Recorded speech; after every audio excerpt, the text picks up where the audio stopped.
Good morning students, Gayatri school Sanchore के YouTube channel में आप सभी का स्वागत है। Bipin Choudhary labs of memory fourth lesson के तीसरे भाग का हिंदी ट्रांसलेशन हम कर रहे थे, जिसमें हमने पिछले वीडियो लेक्चर में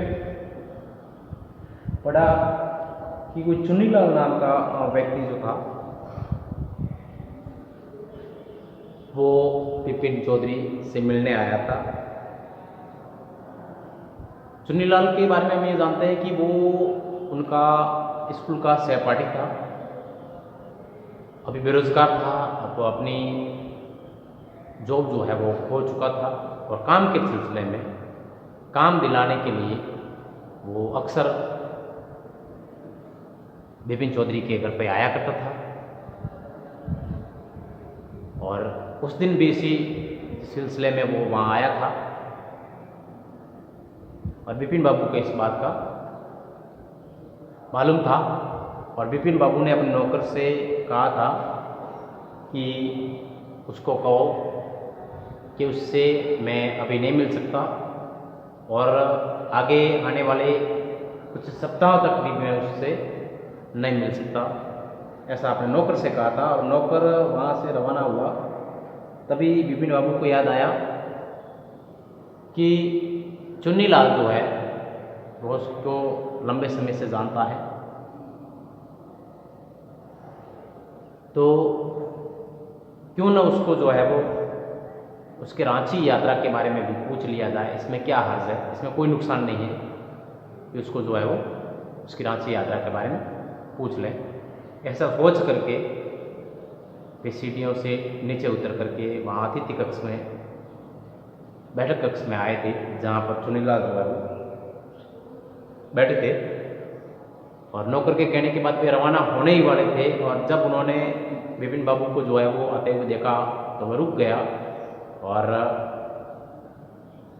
इस आशा के साथ उनके सामने देखा कि हो सकता है कि वे जो है उसको काम दिलाए। और तभी बिपिन बाबू ने उनसे पूछा था कि चुन्नीलाल, आपकी याददाश्त जो है वो बहुत अच्छी है और आप अपनी याददाश्त का उपयोग करके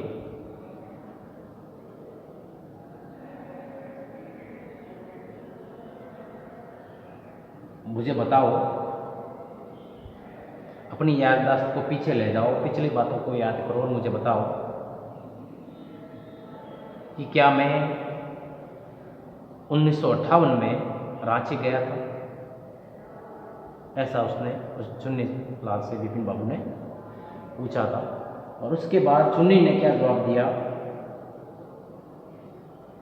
इसको हम अपने आज के इस वीडियो लेक्चर में जो है वो पढ़ेंगे। तो आगे टेक्स्ट देखिए, यू आर श्योर, सॉरी, सुनी सेड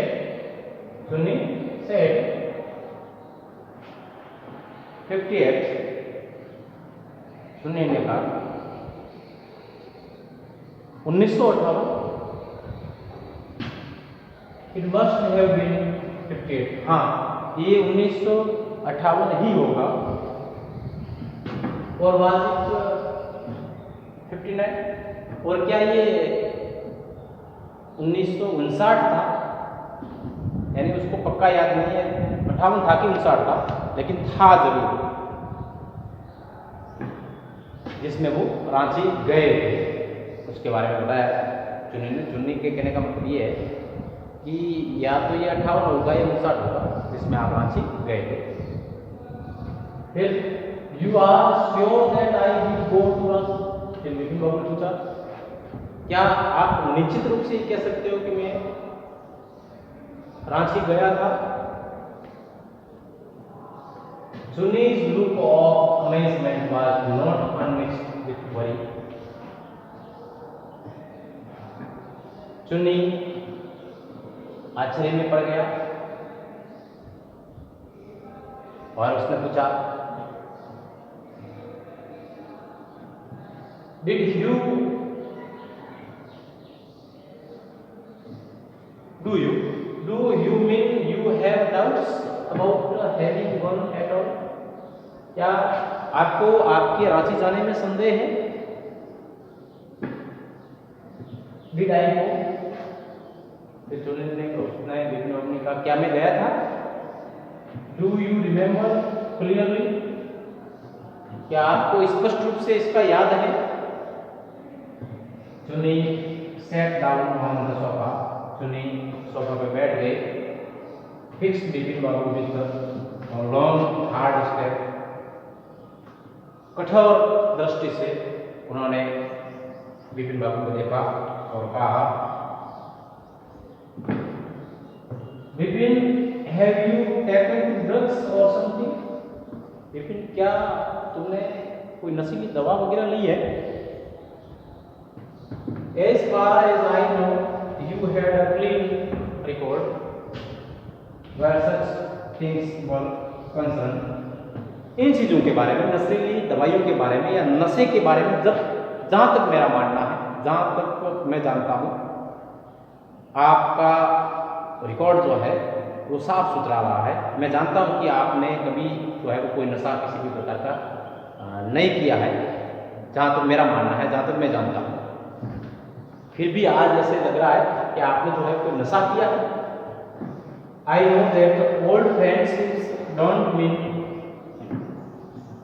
मच टू यू। मैं जानता हूं कि पुरानी मित्रता का आपको कोई मतलब नहीं है, पुरानी मित्रता से आपको कोई मतलब नहीं है, मैं जानता हूं।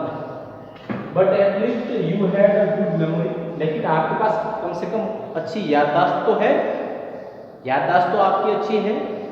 कोई बात नहीं, आप जो है वो पुरानी मित्रता को जो है वो कोई तवज्जो नहीं देते हैं, कोई मतलब नहीं देते हैं, लेकिन आपकी याददाश्त तो अच्छी थी। You can't really think that you have forgotten about Ranchi trip? क्या वास्तव में आप जो है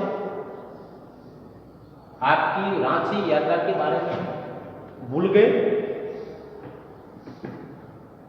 विपिन बाबू had to turn away from Chunni's incredulous stare। इस प्रकार की अविश्वासी नजरों से, चुन्नी की अविश्वासी नजरें जो विपिन बाबू के ऊपर लगी हुई थी, उससे विपिन बाबू ने मुंह फेर लिया। Do you remember where my last job was? और चुन्नी ने पूछा, क्या आप मुझे बता सकते हैं कि मेरी लास्ट जॉब क्या थी? आस्क्ड चुन्नीलाल ने पूछा। तो विपिन बाबू बताया, ऑफ कोर्स, निश्चित रूप से, you work in a travel agency. आप एक तो ट्रैवल एजेंसी में काम करते थे। यहां तक आप स्क्रीनशॉट रख।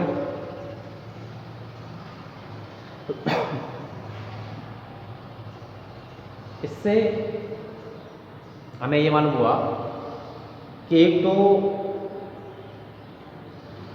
उस दुकान में जो व्यक्ति मिला था, उसने उनको कहा था कि जो है वो रांची गए थे, रांची में मिल चुके हैं। दिनेश मुखर्जी, जिसके बारे में उस व्यक्ति ने जो दुकान में मिला था, उसने बताया था कि आप जो है वो वहाँ रांची में थे और आपके साथ एक व्यक्ति और जो उस समय वहाँ थे वो दिनेश मुखर्जी थे। तो दिनेश से जब पूछा तो उसने भी जो है वो सहमति जताई थी कि आप जो है वो रांची में 1958 अक्टूबर 1958 में थे। अब तीसरा व्यक्ति ये चुन्नी हो गया, चुन्नीलाल, इसने भी कह दिया कि आप जो है वो 58 में या हो सकता है 59 में आप रांची गए थे। मतलब टाइम से नहीं है, 58 हो कि 59। विपिन मान रहे थे कि वे कभी रांची गए ही नहीं थे, लेकिन तीन व्यक्तियों ने जो है वो उसको कह दिया कि वे जो है वो रांची गए थे, लेकिन विपिन को अभी भी जो है वो चीज़ याद नहीं आ रही है। तो अब आगे क्या होता है इस पार्ट में, वो हम अगले वीडियो लेक्चर में पढ़ेंगे। लेकिन उससे पहले एक बार और मैं इस टेक्स्ट को जो है वो स्पष्ट कर देता हूँ, जिससे कि आपको अच्छी तरह से समझ में आ जाए। ट्रांसलेशन फिर से एक बार मैं इसका करता हूँ। तो देखिए, चुन्नी को पूछा था कल वाले वीडियो लेक्चर में कि आप मुझे अपनी याददाश्त का, जो कि आपकी अच्छी है ऐसा माना जाता है याददाश्त, तो उसका उपयोग करते हुए मुझे बताइए कि 1958 में मैं रांची गया था। तो चुन्नी ने कहा 58, ये 58 हो रहा होगा या 58 ही रहा होगा या क्या वो 59 था, फिक्स नहीं है, 58 या 59 पक्का याद नहीं है। तो फिर विपिन बाबू ने पूछा, क्या तुम्हें विश्वास है कि मैं रांची गया था? क्या तुम्हें विश्वास है कि मैं रांची गया था? चुन्नी की नज़रें हैरानी व चिंता से भरी थी। जब कोई व्यक्ति किसी चीज़ के बारे में इतना जानता है कि वो व्यक्ति वहाँ गया था और अच्छी तरह से वो चीज़ें याद होती है, ऐसी घटना होती है, और उसके बारे में ही वो जो अगर भूल जाए तो उसके बारे में जानने वाले को ये आश्चर्य होना स्वाभाविक है। तो जब उन्होंने कहा कि मैं रांची गया था, आपको पक्का विश्वास है, तो उसको चुन्नी की नज़रें जो है वो हैरानी से भर गई और चिंता से भी भर गई। और उसने कहा, क्या आपका मतलब है कि आपको वहाँ जाने में के बारे में ही कोई संदेह? इसका मतलब ये है कि आपको संदेह है कि आप गए कि नहीं गए वहाँ, ऐसा चुन्नी ने उनसे पूछा। क्या मैं गया था? वापिस पूछा विपिन बाबू ने। क्या तुम्हें स्पष्ट याद है? चुन्नी सोफे पर बैठ गया। विपिन बाबू को देर तक कठोर निगाहों से देख करके घूर करके बोला, विपिन, क्या आपने कोई नशीली दवाइयाँ या नहीं कोई चीज़ ली है? जहाँ तक मैं जानता हूँ ऐसी चीज़ों के संबंध में आपका रिकॉर्ड जो है वो साफ सुथरा था। मैं जानता हूँ कि पुरानी मित्रता का आपको अधिक मतलब नहीं हो, या पुरानी मित्रता आपको अधिक मतलब की नहीं लगती, किंतु कम से कम आपकी याददाश्त तो अच्छी थी। आपका वास्तव में ये मतलब नहीं हो सकता कि आप रांची यात्रा के बारे में भूल चुके हो। मैं ये नहीं मानता कि आप जो है वो रांची यात्रा के बारे में भूल चुके हो, या आपका ये मतलब नहीं हो सकता कि आप जो है वो रांची यात्रा के बारे में भूल चुके हो। विपिन बाबू को चुन्नी की अविश्वासी नज़र से मुंह फेरना पड़ा। अविश्वास से चुन्नी जो है उसको देख रहा था कि ये कैसे भूल गए, या भूलने का बहाना कर रहे हैं, अविश्वासी नज़रों से देख रहे थे। तो उसकी उस चुन्नी की अविश्वासी नज़रों से विपिन बाबू को अपना मुंह फेरना पड़ा। चुन्नी लाल ने पूछा, क्या आपको याद है मेरी अंतिम नौकरी कौन सी थी? तो फिर चुन्नी लाल ने पूछा कि मेरी अंतिम नौकरी कौन सी थी? अगर आप जो है रांची की यात्रा के बारे में भूल गए होंगे तो जो है वो दूसरी चीज़ें भी साथ में भूल गए होंगे, क्योंकि याददाश्त जो है वो कम्प्लीटली जो है वो चली जाती है जब कोई इंजरी वगैरह, हेड इंजरी वगैरह होती है। तो उसने सोचा कि अगर ये मेरी लास्ट जॉब के बारे में अगर भूल गए हो तो हो सकता है कि जो रांची की यात्रा के बारे में भी जो है वो भूल गए होंगे। तो विपिन बाबू ने कहा, निसंदेह तुम एक ट्रैवल एजेंसी में काम करते थे। तो ये तो उन्होंने बता दिया कि वे एक ट्रैवल एजेंसी में काम करते, इसका मतलब वे इसके बारे में तो भूले नहीं थे। यहाँ तक का आज का अपना टेक्स्ट था।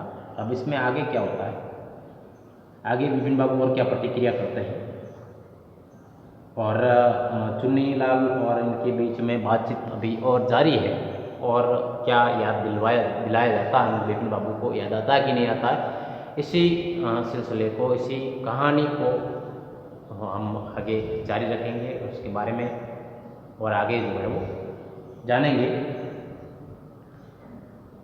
लेकिन आज जो है वो इतना ही। आप चाहें तो इसका टेक्स्ट का जो है वो स्क्रीनशॉट ले सकते हैं, जिससे कि आपको इसको समझने में, इसका ट्रांसलेशन करने में आसानी हो, और जिसके पास टेक्स्ट बुक है वो टेक्स्ट बुक का उपयोग करते हुए जितना डेली इसका ट्रांसलेशन किया जाता है उसको समझें, और ख़ुद जो है वो उसका ट्रांसलेशन करने का प्रयास करें, जिससे कि आपको कहानी समझ में आए। आप खुद अभ्यास करोगे, खुद समझने का, लिखने का ट्रांसलेशन करने का प्रयास करोगे तो मेरा मानना है कि अच्छी तरह से समझ में आएगी। क्योंकि जब कोई भी चीज़ जो है वो लिखने की और समझने की, खुद समझने की प्रक्रिया में आती है, प्रैक्टिकल हो जाती है, तो उससे वो चीज़ जो है वो दिमाग में स्थायी हो जाती है। और एक बार जब हम उसको सुन लेते हैं, समझ लेते हैं, लिख लेते हैं, तो वो स्थायी रहती है। और सुनी हुई बातें, बताई हुई बातें ज़्यादा देर तक जो है वो स्थायी नहीं रहती। इसलिए आप प्रैक्टिस करें। बोर्ड क्लास है, देर सवेर आपके एग्ज़ाम ज़रूर होंगे और एकदम से जो है वो बहुत सारी चीज़ें जो है आपके लिए पढ़ना संभव नहीं होगा। तो जैसे थोड़ा थोड़ा जो है बताया जा रहा है, समझाया जा रहा है, उन चीज़ों को जो है वो आप साथ साथ में करते रहें, जिससे कि किसी भी प्रकार की जो है वो आगे आपको जो है वो परेशानी न हो। इसी के साथ आज का अपन ये वीडियो लेक्चर जो है वो यहीं समाप्त करेंगे। Thank you.